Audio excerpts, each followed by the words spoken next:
Hello, welcome to Inspiring Women with ADHD. I am Renee Allen, the host of this podcast.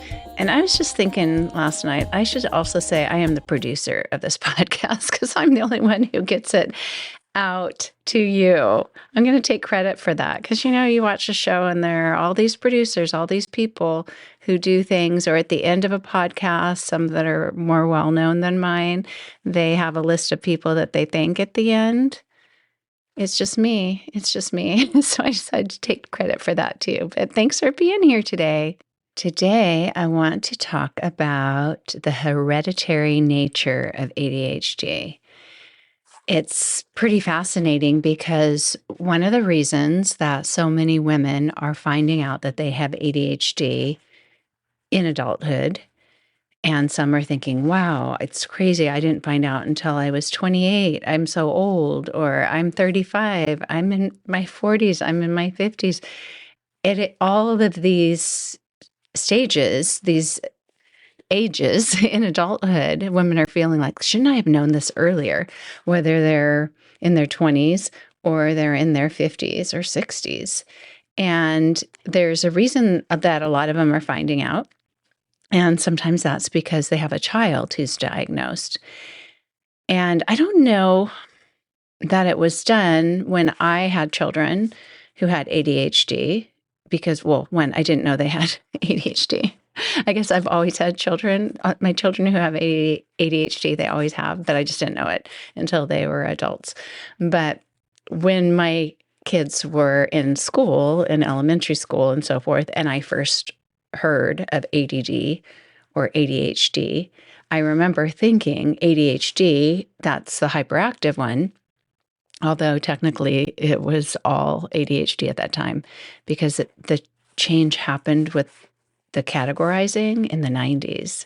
And so by this time they'd already changed that, but it takes a while for that information to get to the public. So we were all saying still ADD or ADHD. But back to when I first knew about it, and if you think back, when did you first hear about it? Was it when your kids were in school? Did you have a child who was diagnosed in school? Did they have a friend? For me, it was hearing that someone in a classroom had it. That was, maybe I was helping in the classroom. I used to volunteer in the classes. And then I thought, oh, the hyperactive one, that must be what my brother had, because my brother Ray was always known as being hyperactive, but he was never diagnosed with anything. This was back in the 70s.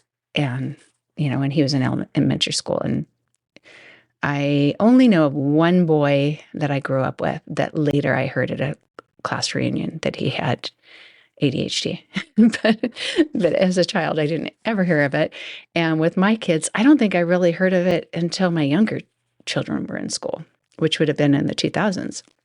But back to that, anytime that I knew of a child who had ADHD or ADD, never did I hear that the parent did.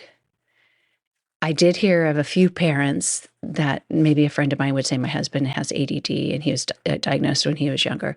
I never heard of a woman being diagnosed with it. It could be that I was living under a rock or something. I don't know, but not really. I volunteered in the classroom. I was friends with a lot of the other moms. I went on field trips. We would talk about things that were school related. And this just wasn't something that was talked about as much in the 90s, the 2000s, and so forth. It wasn't until my son was in college that he talked to his friends who had ADHD, realized that he might have it too. Once he went to get diagnosed, and I had a conversation with my daughter about it, she said, well, I thought the same thing when I was in school. I know I probably told you this before, but in case, this is your first episode you're listening to, or you're like me and you don't remember everything you listened to, but everything that you've heard before. But that's how I knew, is once my kids started getting diagnosed as adults, I realized, oh, all those symptoms that you're talking about, those were ADHD symptoms? Really? That's just how I am. That's just how you are. That wasn't anything. I thought it was genetic, but I didn't think it was a diagnosis. I didn't think it had to do with a disorder or would impact my life like it does now. because at the time there were scattered moments. I was definitely klutzy most of my life. Well, my whole life. But there were a lot of things that I just thought, oh, that's just us. We blurt out the answers. We just can't help ourselves. We try, but we can't. But back to ADHD, a lot of adult women are finding out that they had it because girls aren't diagnosed as frequently as boys in school. So they get missed in school. And then there are these decades where kids weren't even getting diagnosed. And teachers just dealt with someone who was more hyper, and kids got in trouble more for things that they didn't understand. I don't know if you're familiar with Russell Barkley, Dr. Russell A. Barkley. He wrote a book. Well, he's written multiple books, but the one that I have is called Taking Charge of Adult ADHD. And I didn't realize when I started hearing his name as I researched ADHD more online, I didn't realize that he was the person that I'd seen a video clip of that I actually liked listening to, understood what he said, respected it, and believed what he said. He wasn't putting a spin on something like a lot of viral clips on ADHD do. I know I have a little beef with that. I don't know. I tend to not accept everything. Well, not that any of us should accept everything that we hear, but a lot of people's opinions on ADHD, I think, well, really?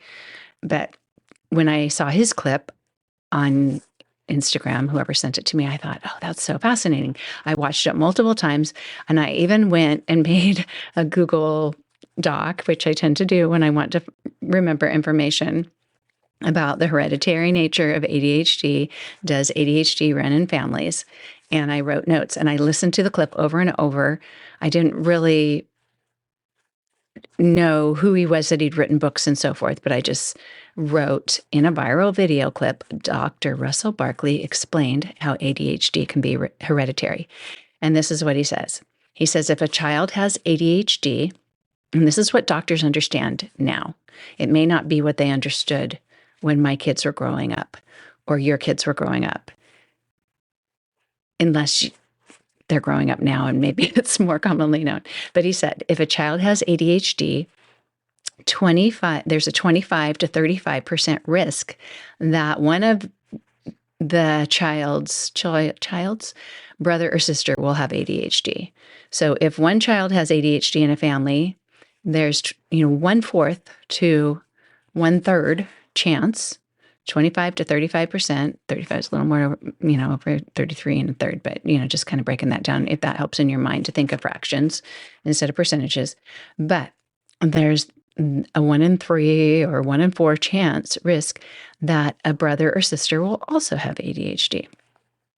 If a child has ADHD, there's a 78 to 98% risk that the twin will have ADHD. So if there are twins, it is so likely that the twin brother or sister will also have ADHD, 78 to 98%. He says risk. That must be doctor speak, because I would say chance, but he's saying risk. So that's the note I wrote down. Then he said, if a child has ADHD, 20% of their mothers also have ADHD. And nearly 1/3 of their fathers will also have ADHD. Or maybe that's or nearly. I don't know. I have to go back and find that video. I didn't save it or anything. I just wrote notes thinking that I would need it. But 20% of their mothers have ADHD. I'm just going to say or nearly 1/3 of their fathers will have ADHD. And maybe there's both, not in my family, but there's a 50% chance that one of the parents has ADHD. And then if you're an adult with ADHD, so that's looking at a child. So if someone brings in a child to a doctor and they get an ADHD diagnosis, the doctor knows this is the chance or risk that a brother or sister also has ADHD, and may ask the parent, do you want to have one of the siblings tested also, or do you see similar symptoms? Twins, highly likely. And if they have a child who has ADHD, then the doctor's going to think, I wonder if one of the parents has ADHD, because there's a 50% chance that one of their parents does. If you're an adult with ADHD, here, there's a 40 to 54% chance that your children will have the same disorder, ADHD.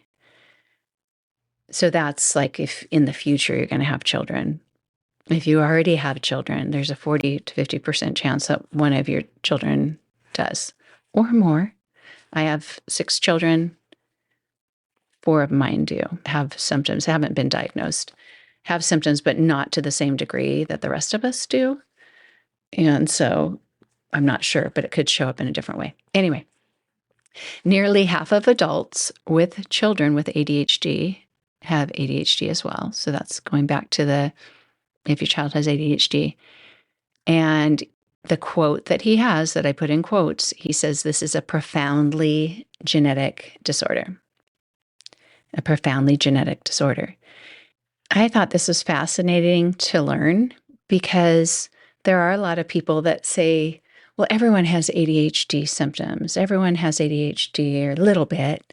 And you think, well, no, they may have some symptoms, but do they really have a legitimate disorder? And I don't know if people say that because they really don't believe you, that it's disruptive to your life. They don't really believe the psychiatry world. They think it's overplayed. Or if they're saying that because they think maybe you feel bad about it. I've had a few people say, almost give their condolences. Like, I hope you don't feel like this is a label, that this means you're anything less. I still think this or this. So maybe they're saying that to make you to minimize any bad feeling you may have about it. But in a way, it's not legitimizing what you're dealing with. And maybe they don't realize that. And it's definitely true that a lot of people can relate to having some of the behavior that people with ADHD have, like forgetting something or not being able to keep track of whatever it is that you're trying to manage in your life, or being late. There may be people who are habitually late, but they don't have ADHD, and it may be due to something else. Or there may be people who have certain characteristics every once in a while. They might get distracted on some days or certain projects that they're working on. But what distinguishes people with ADHD from others who don't is the frequency that you have the symptoms and how much it impacts your life. And if you had it as a child as well, because some people have things that happen in their lives later on that could cause some of these traits to show up. But actually having your brain develop this way when you're born is what happens with ADHD.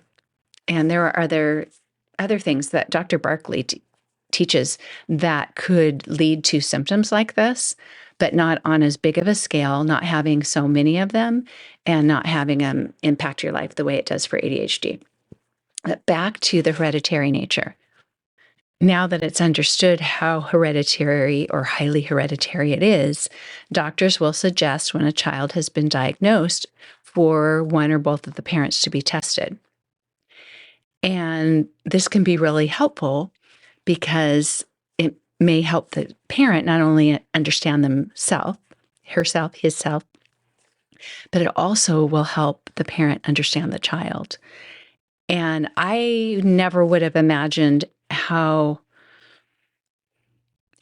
big of a change it made for me to understand my youngest son, especially because there were a lot of things that I do, like the blurting out the answers, the wiggliness, not wanting to stay still when you got to get up and you're in line and you can't stand it. So you have to leave and go do something else while other people wait, or you multitask. You stay here, I'll get in this line, you get in that line because you don't want to do 2 lines or whatever. A lot of those things I could see my other children doing, but I thought were just the same.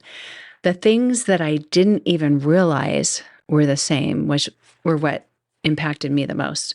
They were the things that bothered me, that I was trying to teach my child how to do something and thought they weren't being responsible or they weren't listening to me.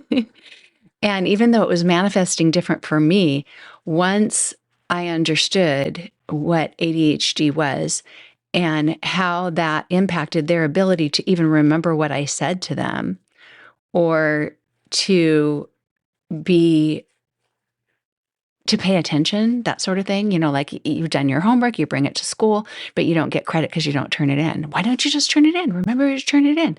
I didn't know that child had ADHD. I'm thinking, how could you forget something so, silly?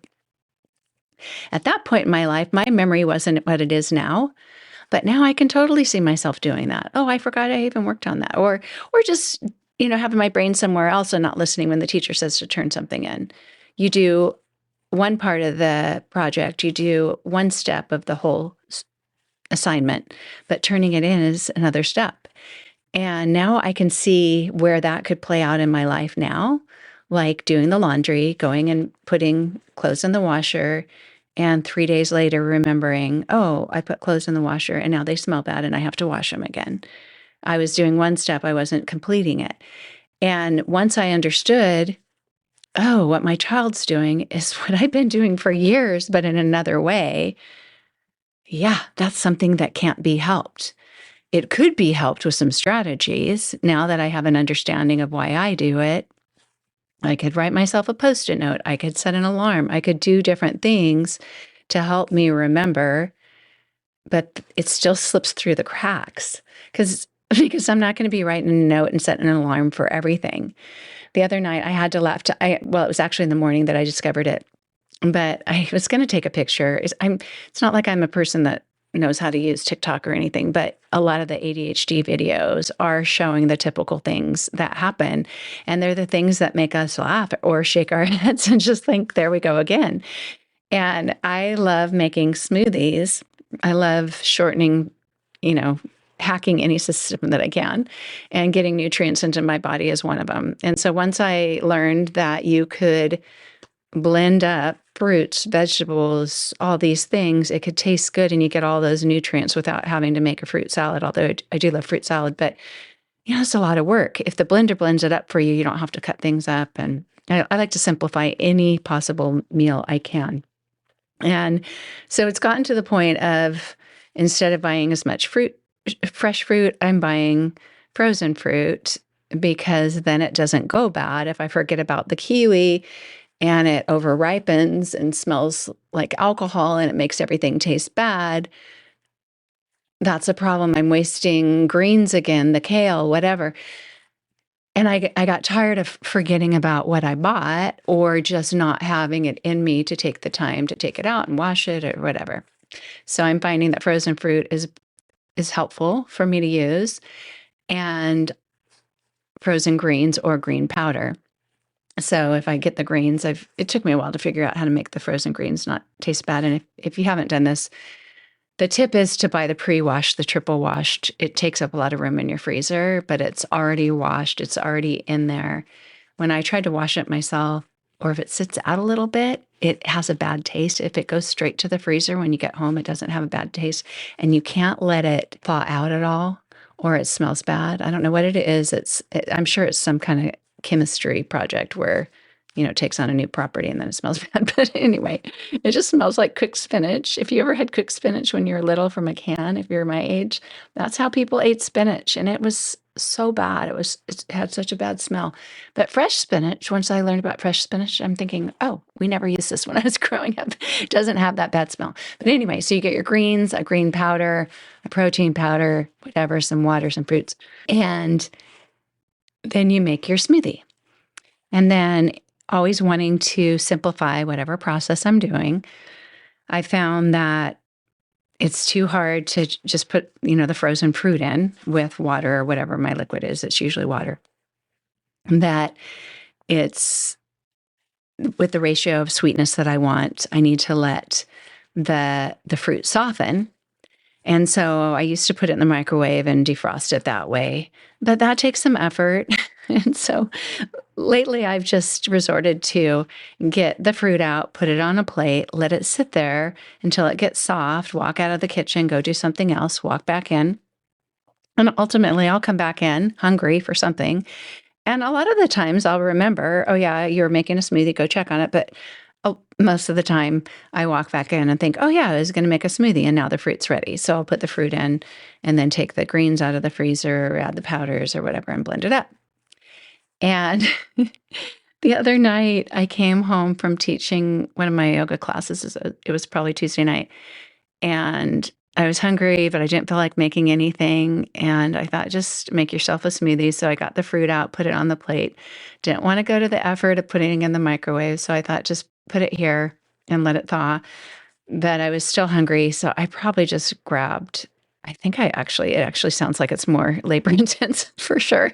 But I grabbed a pomegranate because I do love to eat pomegranates. And for me, it's a labor of love. Some people think it's too much work, but I do my little scoring the way that I cut it, and went and ate my pomegranate. And I wasn't feeling really great. I've been a little under the weather this week. And so I went back in the kitchen, probably to put my plate away and throw the pomegranate stuff in the trash. But I didn't really look at the kitchen. I didn't really straighten anything up, clean it up, do anything extra. I just went back to bed and watched TV till I went to sleep. The next morning I got up and I went in the kitchen, and sure enough, the fruit is not only thawed out, but it had been sitting out all night long. There was a lot of liquid. It just made me laugh because I thought, I've never forgotten about it that long. I've never forgotten about it that long. But that's the way my brain did it. And if I look at things that, at least my youngest son, we must have that short-term memory thing. And maybe that'll show up for my daughter, who has ADHD, I think to the most degree that I do. Maybe now she's more functioning like I was as a young mom. She seems to be really high functioning in a lot of ways. And I'm just laughing because I ask her for tips, like, how do you stay focused on the work that you need to do on the computer? It's so distracting, and get tips from her. And some of the things she says are helpful, and other things I think that just wouldn't work for me. But I was more high functioning at her age, and also was 10 years ago or 20 years ago. We're 25 years apart. But it does help me see my kids who are going through or have symptoms that are like mine now, or seeing how that can manifest in them now, even though they may not be putting fruit on their counter to thaw out and forget about it. I've known that I've done that with other things for a long time, but it didn't make sense to me why it was happening until I learned about ADHD, until I knew that I had it. And maybe if I had a child still at home who had ADHD, and I was in that mode of helping them, how do they succeed in class? How do they succeed in school? And I learned more about ADHD, that would be really fascinating to know how many parents haven't had a teacher, haven't had a doctor say, it's possible that you have ADHD too. Why don't you get tested? It'd be interesting to see how many parents who have children who are still at home, who you have that responsibility, that investment of, I want to help them succeed. I want to help them succeed. I want to help them succeed. I did have that with my children, but not with the knowledge that they could have ADHD. I had other bits of knowledge of what was hard for them, and did those IEP meetings. If your school system has that, I don't know what it's called, what it means. It's an educational program. I don't know what maybe it's individual education program or something. But you have meetings with the teacher and the principal and multiple teachers if there's more than one, and the resource specialist or anyone who's helping that child. You have meetings, I call them head-to-head meetings, where you bring all your heads together and say, okay, this is what we're dealing with. This is what we understand about why they're struggling in this way in class. And they make special allowances or give things for them to do. Like my youngest son, he used to get in trouble for getting out of his seat because he was so curious about how things worked. He finished his work early. He needed to move, those kind of things that could happen with ADHD. His teachers and the principal and the specialist, they'd come up with ideas of, we'll give him a book to read that he can read whenever he's done because he loved reading. We'll give him a friendship bracelet to make that's always under his desk, or they wanted to do silly putty. But I knew that you can make silly putty into a ball and it bounces like a bouncy ball. What are those called? Super balls, or, those little bouncy balls. I can't remember what they're called. But the ones that you get now, you pretty much only get them at Halloween. But back in the day, if you played jacks, or you just buy a bouncy ball and you bounce it as high as you could, it would go on the ceiling and the walls and everything. If you had hardwood floors, we always did that in the kitchen. I had 4 brothers. But anyway, it can be really helpful when you have ADHD to understand if anyone else in your family does.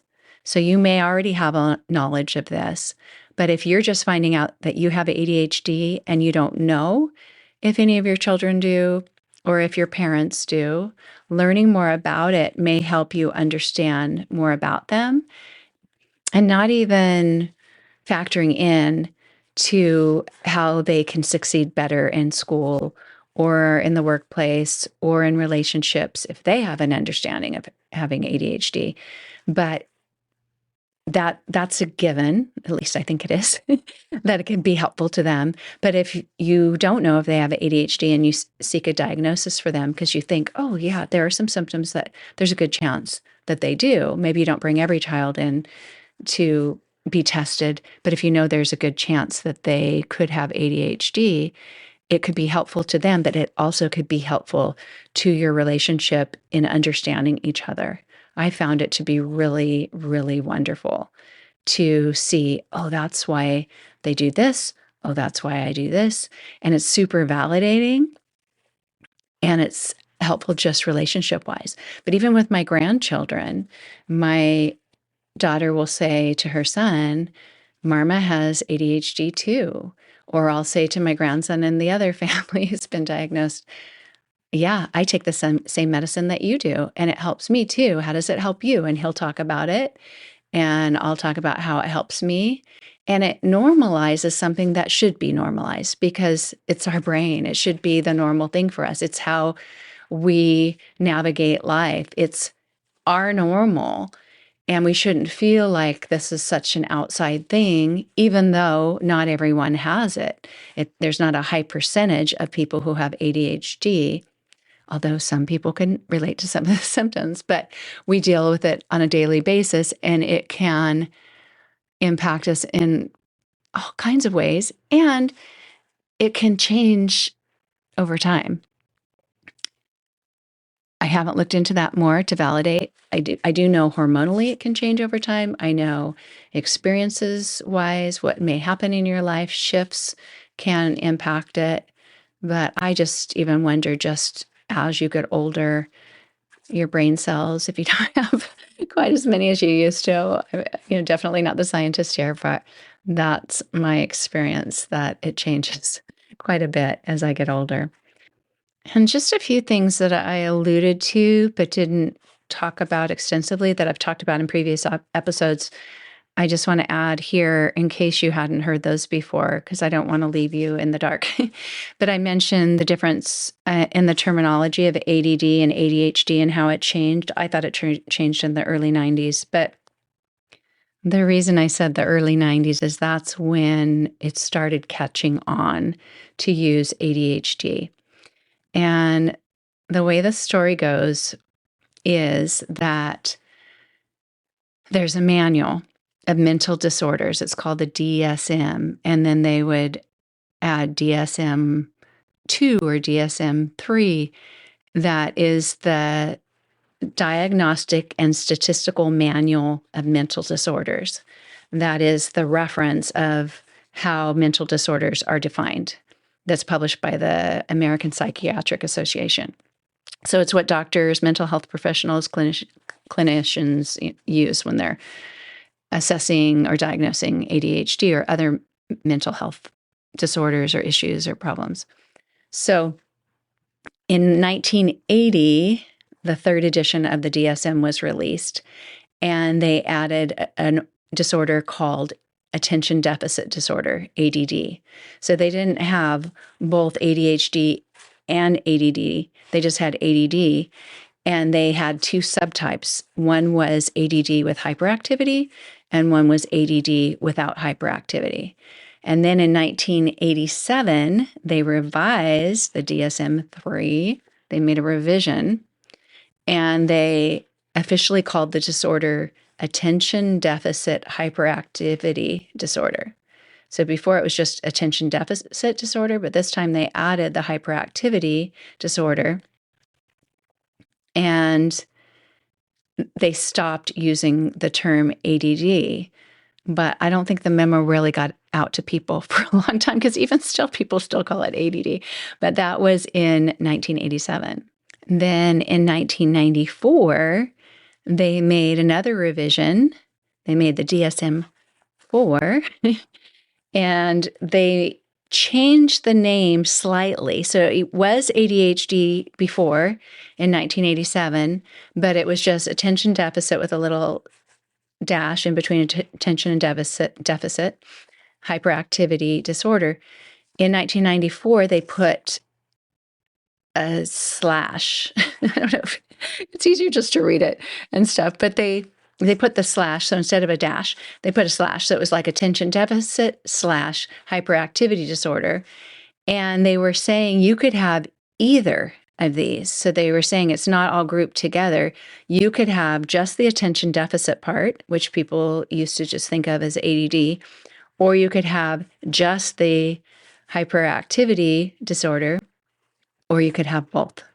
So they had three subtypes. And in 2013, they changed it again. Yeehaw, more information. I just find it interesting to kind of know the whole story. So hopefully you do too. It's one of these rabbit holes I'm going down right now. But in 2013, they made a fifth edition, DSM-5. And they took these three subtypes and stopped calling them subtypes. They called them presentations. I don't know why, but they called it, I guess, how it presents in our lives. And one was the combined. One was the predominantly inattentive presentation, and the other one's predominantly hyperactive / impulsive presentation. So that's when they added the impulsivity or the impulsiveness to the hyperactive component. I call it a component, but it's just how I talk. But it's interesting that they say predominantly, because that means that you could have a little bit of the impulsiveness and be diagnosed with the presentation that's predominantly inattentive, because you don't have enough of the symptoms to be combined, that it's not as disruptive for you with the hyperactive impulsive part as it is the other. But anyway, so that's how it all came to be. And it's still kind of slow going, I think, in the world of just most people understanding that ADHD isn't the term anymore. Like, I don't think I have ADHD, but I probably have ADD. I've heard a lot of people say that, or I can relate to people with ADD. And I probably would have said the same thing. I wouldn't have known that there was a difference. But doctors and professionals still respect those names. It's not a diagnosis, but they'll understand. They'll use those terms sometimes. They'll understand if you say that. Or if they describe somebody, they might say, they might interchange the words depending on who they are. I haven't been to enough to know, but maybe some people are getting that information from a professional saying, yeah, well, you have ADD, but the diagnosis is da-da-da-da. Maybe the other is a nickname. But yeah, so it's all kind of fascinating to me. And I'm really curious if you are the only one in your family who has ADHD, or if you have other people who have been diagnosed, or at least can recognize without a diagnosis, they have so many symptoms and it disrupts their lives in this way. There's a really high likelihood that they do. And I think it's also helpful for friendships. Not that every friend that you have has to have ADHD, but it helps to understand the ones who do. And it's really, really validating to talk to somebody. One of my very best friends and I were on the phone the other day, and we were talking, and she was saying, yeah, I'm like, I haven't been to the doctor or anything, but I'm pretty positive I have ADHD. And she was talking about, and this isn't the first time she's brought it up, but she was talking about some of the things. And then I started talking about how when I watch a video, like I mentioned to you earlier in this episode, and I think I mentioned it once or twice before, but when I get information presented to me online, more so in a video than written, but maybe it's because people are making more of their presentations that are kind of outlandish information or kind of attention grabbing headlines, if you call it a headline, but they're bits. When I hear that, I said I immediately just put up a wall, like, that's not true, and sometimes, like with the Dr. Barkley, I didn't do that, but a lot of them I do. And I said, it's just so hard for me to take that in. And I think, why are you sending this to me? Like, I don't think that lady knows what she's talking about. It's not like I know everything for sure, but I just said, my brain just goes to that. And she says, so does mine. And it felt so good because I haven't talked to anybody else ever who told me that. And I thought, I love that we both have that brain. And then I started telling about how I skip steps when I'm cooking. It's why I mess things up so much. I think, I'm not doing it that way. I'm not refrigerating that dough afterwards and letting it sit for an hour. I just want to do it now. It's that impulsiveness, I call it an impatience, but it probably is a form of being impulsive, of, no, I can't stand in line. I can't do this. And yeah. How many times this week have you not done something because it would require you to wait longer than you want to? I can't even remember, but I know I just recently did that. But the memory won't catch up with the experiences all the time. But they're there. They're there. And just know that we're out here. Other people are like you out here. And whether you get to have phone conversations with them and share that or not, it's helpful to do it, or just to, send me a note and say, oh my goodness, I do this too. Whatever it is just is nice to have that validation. It's nice to not feel alone. But I think that's going to be it for me today. I am glad to be here. I know it's late in the week that I got on here, but my throat has been so scratchy. It's been hard to talk for very long. And it's doing a little better today. And same with asthma. It kicks in for me. I don't know if you have asthma, but it kicks in when I get anything. So I'm here. I'll be here again. Thanks so much for being here. I know I don't really ask for reviews very often on the podcast because I heard they don't make that much of a difference. But then I hear other people ask for them. Even if you don't write anything and just leave a 5-star review. If you like it, leave a 5-star review. Maybe it does make a difference. I've heard that downloads make more of a difference, to click following. And I don't know if they do automatic downloads. I probably mentioned it last time and, of course, forgot till now to look into it. But thank you so much for being here. I hope you have a fabulous weekend. Thanksgiving's coming up, and I haven't bought anything besides mashed potatoes for it, so because I had to order those online. But if you're hosting, I hope it goes well. I know it can be a lot. I'm trying to picture the end, like everyone's going to enjoy it. Enjoy the process of doing it. Because I do love hosting, but I got overwhelmed with cooking last year. And so I need to tell myself, don't get overwhelmed. It's okay. Just do it. Just do it and try to be happy. I don't know if positive self-talk helps you, but it does help me sometimes to think you'd be happier if you didn't have this response. But sometimes we do, huh? We get worn out by things. So anyway, thanks so much for being here. I'll be back next week, once or twice. We'll see how it goes. And I hope you have a wonderful rest of your day. Bye. Open windows, broken shadows. Frozen dreams are left for tomorrow. Without a cause, no time for a pause.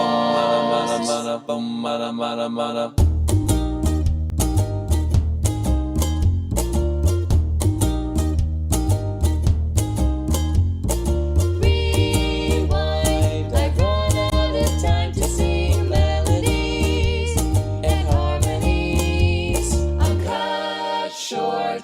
The silence of sound has yet been found, but not by me.